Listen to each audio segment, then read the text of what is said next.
Ruth's loyalty to Naomi.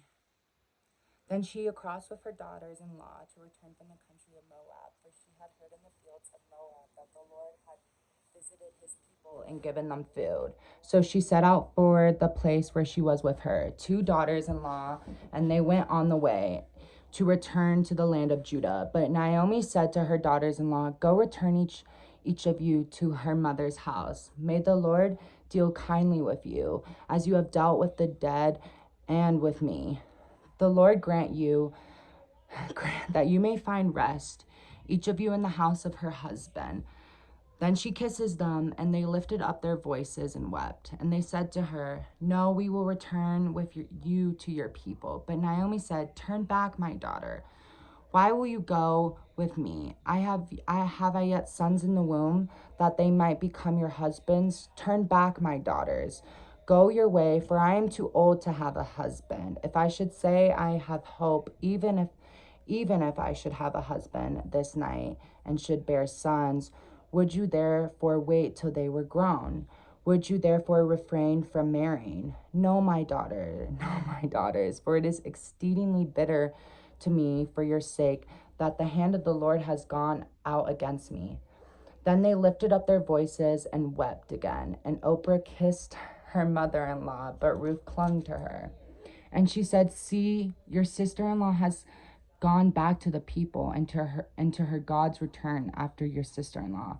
But Ruth said, "Do not urge me to leave you or to return from following you, for where you go, I will go, and where you lodge, I will lodge. Your people shall be my people, and your God, my God. Where you die, I will die, and there will I be buried. May the Lord do so to me, and more also, if anything, but death parts me from you." And when Naomi saw that she was determined to go with her, she said no more.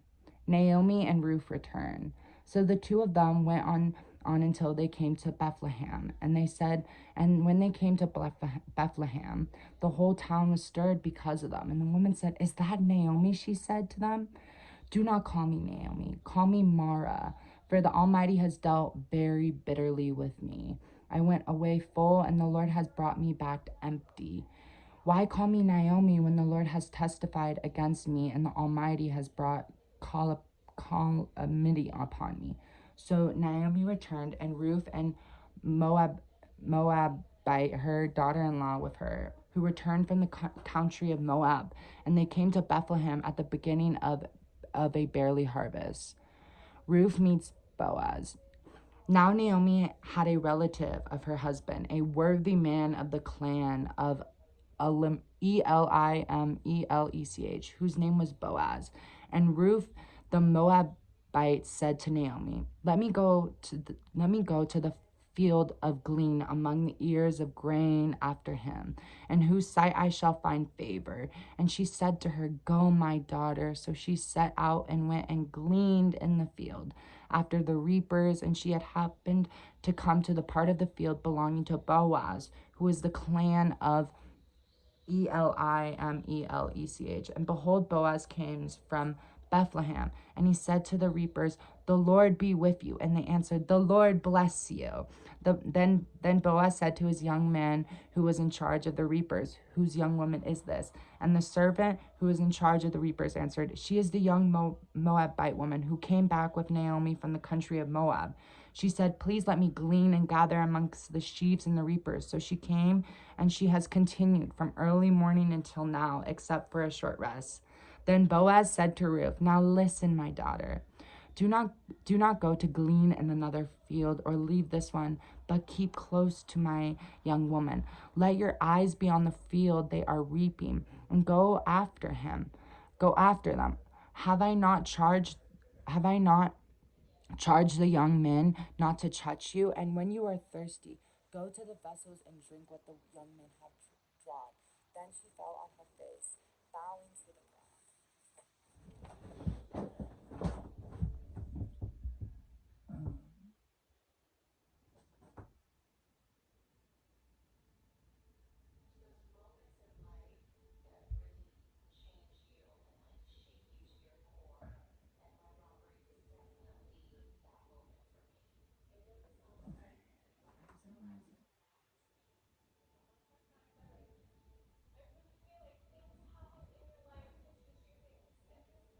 Then she fell on her face, bowing to the ground, and said to him, Why have I found favor in your eyes? Then you should take notice of me, since I'm your foreigner. But Boaz answered her, All that you have done for your mother-in-law since the death of your husband has been fully told to me, and how you left your father and mother and your native land and came to the people that you did not know before. The Lord repay you for what you have done, and a full reward has been given to you by the Lord. The God of Israel under those wings have come to take refuge. Then they said, I have found favor in your eyes, my Lord, for you have comforted me and spoken kindly to your servant, though I am not one of your servants. And at mealtime, Boaz said to her, Come here and eat some bread and dip your morsel in the wine. So she sat beside the reapers, and he passed to her roasted grain, and she ate until she was satisfied. And she had come left over. When she rose to glean, Boaz instructed his young man, saying, Let her glean among the sheaves, and do not reproach her. Also put on some from the bundles of her, and leave it to her to glean, and do not rebuke her. So she gleaned in the field until evening. Then she beat up what she had gleaned, and it was about a bath or barley, and she took it up and went into the city. Her mother-in-law saw what she had gleaned. She also brought out and gave her what food she had left over after being satisfied. And her mother-in-law said to her, Where did you glean today? What is gleaning? And where have you worked? Blessed be the man who took notice of you. So she took her mother-in-law with her. She had worked and said, The man's name who I worked with today is Boaz. And the man's name. And Naomi said to her daughter, May he and Naomi said to her daughter-in-law, May he be blessed by the Lord, whose kindness has not forsaken the living of the dead. Naomi also said to her, This man is a close relative of ours, and one of our redeemers. And Ruth the Moabite said, Besides, he said to me, You shall keep close by my young men until they have finished all the harvest. And Naomi said to Ruth, her daughter-in-law, It is good, my daughter, that you go out with the young women, lest in another field there be a soaking. So she kept close to the young women of Boaz, gleaning until the end of the barley harvest, and she hid with her mother. Samuel. The Lord calls Samuel. Now the boy Samuel was ministering to the Lord in the presence of Eli, and that the word of the Lord was rare in those days, that there was no frequent vision. At the time, Eli, whose eyesight had begun to grow dim, so that he could not see, was lying down in his own place. The lamp of the God had not gone out yet, and Samuel was lying down in the temple of the Lord where the ark of God was. Then the Lord called Samuel, and he said, Here I am, and ran to Eli and said, Here I am, for you called me, he said. I did not call, lie down again. So he went and lay down. And the Lord called Samuel, and Samuel across and went to Eli and said, Here I am, for your call again. But he said, I did not call, my son, lie down again. Now Samuel did not yet know the Lord, and the word of the Lord had not yet been revealed to him. And the Lord called Samuel again the third time.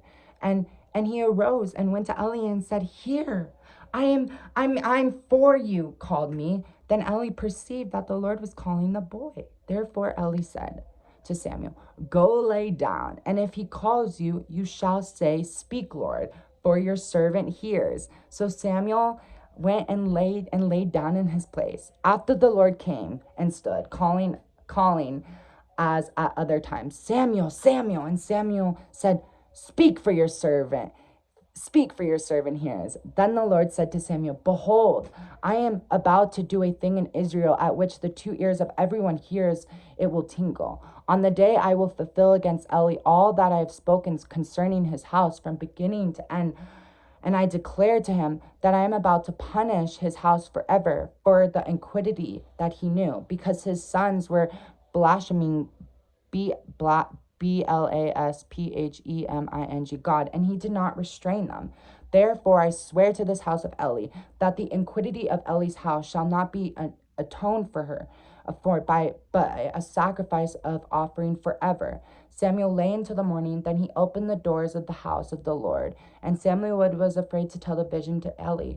But Eli called Samuel and said, Samuel, my son. And he said, Here I am. And Eli said, What was it that he told you? Do not hide it from me. May God do so that you may more also, if you hide anything from me of all that he told you. So Samuel told him everything and hid nothing from him. And he said, It is the Lord. Let him do what seems good to him. And Samuel grew, and the Lord was with him. And let none of his words fall to the ground. And all of Israel from Dan to Beersheba knew that Samuel was established as a prophet of the Lord. And the Lord appeared again at Shiloh, for the Lord revealed himself to Samuel at Shiloh by the word of God. A man of Benjamin ran for the battle line and came to show the same day, with his clothes torn and with dirt on his head. When he arrived, Eli was sitting on his seat by the road, watching, from his heart trembled from the ark of God. And when the man came into the city and told news, all the city cried out. When Eli heard the sound of the outcry, he said, What is the uproar? Then the man hurried and came and told Eli. Now Eli was 98 years old, and his eyes were set so he could not see. And the man said to Eli, I am he who has come from the battle. I fled from the battle today. And he said, How did it go, my son? He who has brought the news answered and said, Israel has fled from the Philistines, Philistines, and there has been a great defeat among the people. Your two sons also, Hophinehas, are dead, and the ark of God has been captured. As soon as he mentioned the ark of God, Eli fell over backward from the seat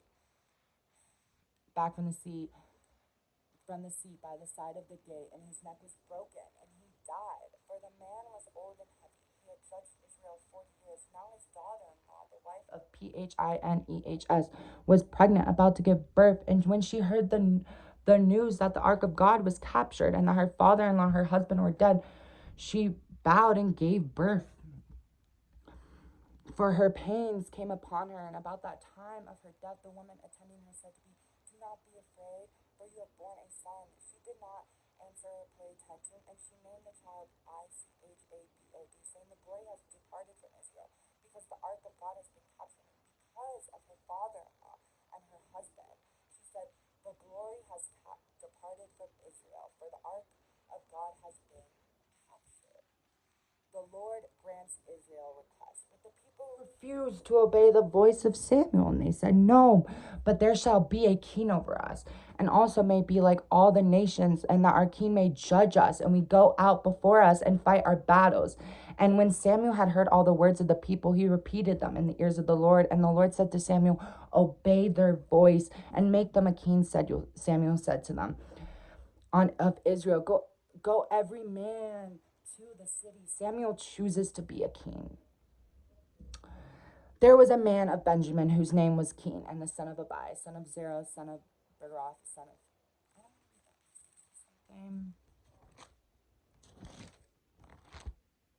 that. God is our fortress. Here we go. Psalms 46:1. God is our refuge and strength, a very present help in trouble. Therefore I will not fear though the earth gives way, though the mountains be moved into the heart of the sea, though it roars and foam, though the mountains tremble as its swelling. There is a river whose streams make glad the city of God, the holy habitation of the Most High. God is in the midst of her. She shall not be moved. God will help her when morning dawns. The nations rage, the kingdoms totter. He utters his voice, the earth melts. The Lord of hosts is with us. The God of Jacob is our fortress. Come behold the works of the Lord, how he has brought the desolations on earth. He makes wars cease to the end of the earth. He breaks the bow of the shatters of the spear. He burns the chariots with fire. But still, and know that I can't say that. but still know that it's in the text, but still know that I am God. I will be exalted. I will be exalted among the nations. I will be exalted in the earth. The Lord of hosts is with us, and the God of Jacob is our fortress. As when a hungry man dreams, and behold, he is eaten, and awakes with his hunger not satisfied, or when a thirsty man dreams, and behold, he is drinking, and awakes faint with the thirst not quenched, so shall the multitude of the nations be the fight against Mount Zion. Astonish yourselves and be astonished. Blind yourselves and be blind. Be drunk, but not with wine. Stagger, but not with strong drink. For the Lord has poured out upon you the spirit of deep sleep, and has closed your eyes, the prophets, and covered your heads, the seers. And the vision of all this has become to you like the words of a book that is sealed. When man gives it to one who can read, saying, read this, he says, I cannot, for it is sealed. And when they give the book to one I cannot read, saying, read this, he says, I cannot read. And the Lord said, because these people draw near with the mouth and honor me with their lips, while their hearts are far from me, and their fear of me is a commandment taught by men. Therefore, behold, I will again do wonderful things with his people, with wonder upon wonder, and the wisdom of wise man shall and the wisdom of their wise man shall perish, and the discernment of their discerning man shall be hidden. And you who hide deep from the Lord your counsel, whose deeds are in the dark, and who says, who sees us, who knows us, you turn things upon us. Shall the potter be regarded as the clay, that the thing made should of its maker? He did not make me, or the thing that has formed say of him, or the thing formed say of him who formed it. He has no understanding. It is not yet a very little while until Lebanon should return into a fruitful field, and the fruitful field shall be regarded as a forest. Do not go down to Egypt, stubborn children, declares the Lord, who carry out the plan but mine, but who make an alliance but none of my spirit. They may add sin to sin, who set out to go down to Egypt without asking for my direction, to take refuge in the protection of the Pharaoh, and to seek shelter in this shadow of Egypt. Therefore shall the protection of the Pharaoh turn into your shame, and the shelter of the shadow of the Egypt turn to your humiliation. For though his officials are at Zone, and his envies reach Hanes, everyone comes to shame. Though a people that cannot profit them, that brings neither help nor profit, but shame and disgrace, an oracle on the beasts of the Nebuchadnezzar. The Lord will be gracious. Therefore, the Lord waits to be gracious to you, and therefore he exalts him to show mercy to you. For the Lord is a God of justice. Blessed are those who wait for him. For a people shall dwell in Zion and Jerusalem. You shall weep no more. He will be surely gracious to you at the sound of your cry. As soon as he hears it, he answers you. And though the Lord give you the bread of advisory and the water of affliction, yet your teacher will not hide himself anymore. But your eyes shall see your teacher, and your ears shall hear the word behind you, saying, this is the way, walk in it. When you turn to the right, or when you turn to the left, then you will defile. You've carved idols overlaid with silver, and your gold-plated metal images. You will scatter them in unclean things. You will say to them, be gone, and you will give rain for the seed which you sowed, the ground, and bread, the produce of the ground, which will be rich and plenteous. And the day your livestock will graze in large pastures, and oxen and donkeys that work in the ground will eat seafood fodder, which has been windowed with shovel and fork. And on every lofty mountain and every high hill there will be brooks running with water. In the day of the great slaughter, where the towel falls, moreover, the light of the moon will be their light of the sun, and the light of the sun will be a sevenfold as the light of the seventh day. And the seventh day, when the Lord blinds up the brokenness of his people and heals the wounded afflicted by his blow. Behold, the name of the Lord comes from afar, burning with his anger in the thick rising smoke. His lips are fully of fury, and his tongue is like a devouring fire. His breath is like an overflowing stream, and he reaches up to the neck to sift the nations with the sieve of destruction, and to place on the jaws of the people a bride that leads astray. You shall have a song as in the night when a holy fest is kept, the gladness of heart as when one sets on the sound of the flute, to go to the mountain of the Lord and to the rock of Israel. O Lord, Be gracious, are you destroyer, who yourself have not been destroyed, you traitor, whom none has betrayed. When you have ceased to destroy, you will be destroyed. And when you have finished betraying, they will betray you. O Lord, be gracious to us. We wait for you. Put our arm every morning, our salvation in the time of trouble.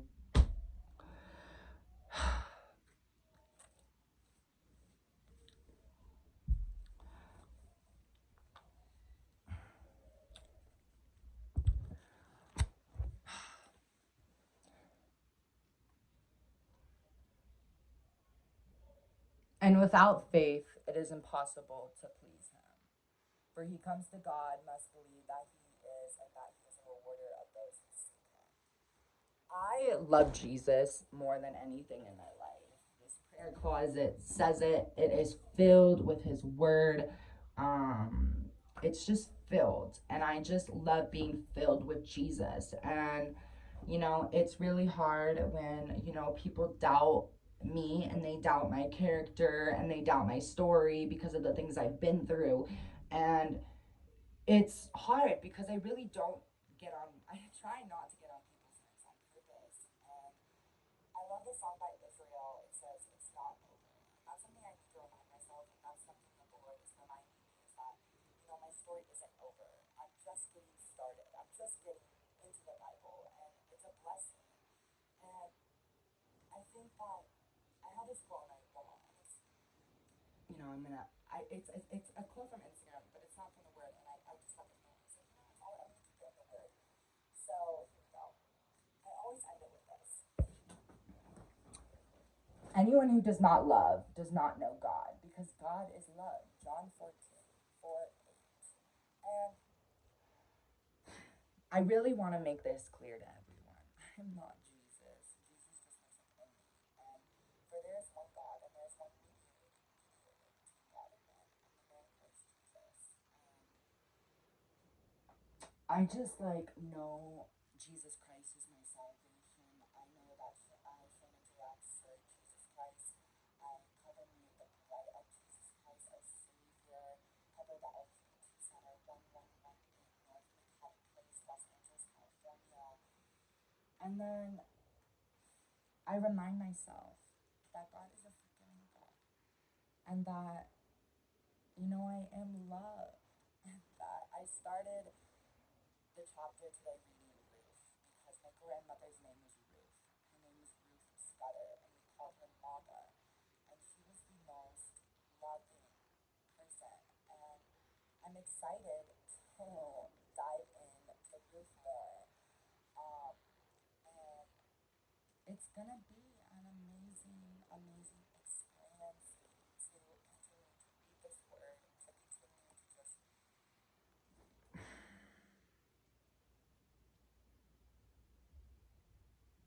cast me not away from your presence, and take not your Holy Spirit from me. Restore me to the joy of your salvation, and uphold me with your Holy Spirit. In Jesus' name.